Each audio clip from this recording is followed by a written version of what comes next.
Spójrzmy, jak tam nasza testowa hodowla wygląda.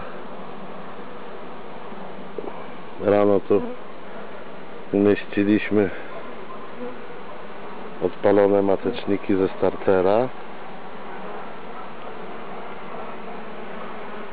Cały się ładnie zajęły.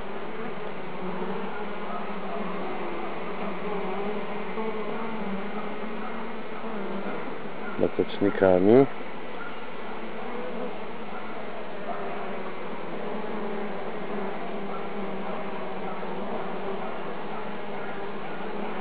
Z tego co widzę, to chyba wszystkie ciągną w tym izolatorze.